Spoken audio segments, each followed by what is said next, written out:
Hi friends, ఈరోజు మేమైతే అలసంద వడలు చేస్తున్నామన్నమాట. అక్క అయితే అలసంద వడలకు కావాల్సిన పిండి అయితే ప్రిపేర్ చేస్తుందన్నమాట.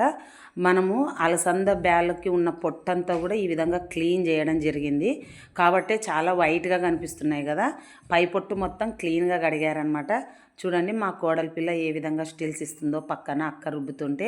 ఇది పెద్ద కోడలు, అక్కడ పింక్ డ్రెస్, ఇది చిన్న కోడలు అనమాట. బ్లాక్ డ్రెస్ అమ్మాయి వచ్చేసి మా తమ్ముని కూతురు, పింక్ కలర్ డ్రెస్ అమ్మాయి వచ్చేసి మా అన్న కూతురు అనమాట. ఇద్దరు చాలా తెలివైన పిల్లలండి, చాలా బాగా మాట్లాడతారు. ఈ పాప అయితే జీవన అనమాట, బ్లాక్ డ్రెస్ అమ్మాయి పేరు.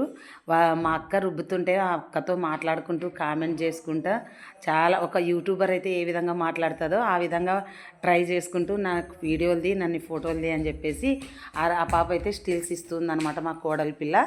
మా అక్క అయితే నవ్వుకుంటూ ఈ విధంగా పిండి అయితే ప్రిపేర్ చేస్తుందన్నమాట. వడలకు కావాల్సిన పిండి మనం మిక్సీలో రుబ్బితే కొంచెం కచ్చాపచ్చాగా కావాలన్నప్పుడు, కొంచెం బరకగా పట్టాలన్నప్పుడు కొంచెం ఎక్కువ బరకగా ఉన్నట్టు ఉంటుంది, లేదంటే మెత్తగా అయితే చాలా మెత్తగా అయిపోతుంది కదా.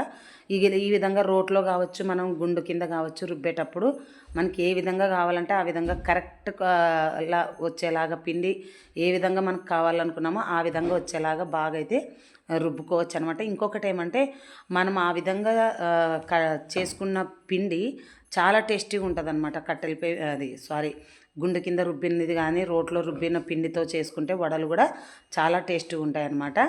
ఈ విధంగా అలసందలు ఏ విధంగా అయితే మనకి పిండికి కావాల్సిందో అంతగా రుబ్బుకొని అందులోకే పచ్చిమిర్చి, కొత్తిమీర, పచ్చికరివేపాకు, అదేవిధంగా ఉల్లిగడ్డలు, అల్లం ఇవన్నీ కూడా వేయడం జరిగిందనమాట. ఉల్లిగడ్డలు, పచ్చిమిర్చి, అల్లం అయితే కచ్చాపచ్చాగా రుబ్బుకున్నాము.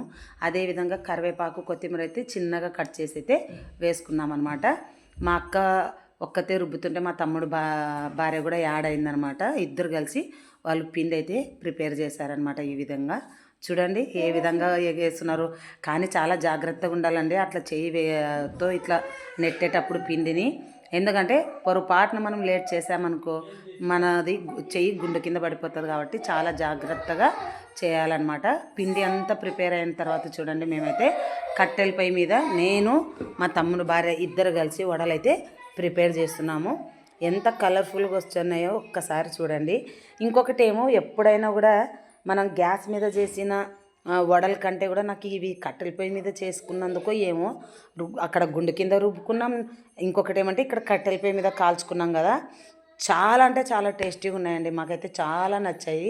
చూడండి ఎంత కలర్ఫుల్గా ఉన్నాయో కదా, టేస్ట్ కూడా అదే విధంగా ఉన్నాయండి. అందుకేనేమో అప్పట్లో పెద్దలు చెప్పారు కట్టెల పొయ్యి మీద చేసుకొని కరెంటు వస్తువులు ఏవి వంటకు వాడుకోకుండా రోట్లోన లేదంటే ఇసరాయి గుండు మీద ఆధారపడే వాళ్ళు అంత హెల్తీగా ఉన్నారేమో అనిపిస్తుంది అనమాట. నచ్చితే లైక్ చేయండి. Bye friends.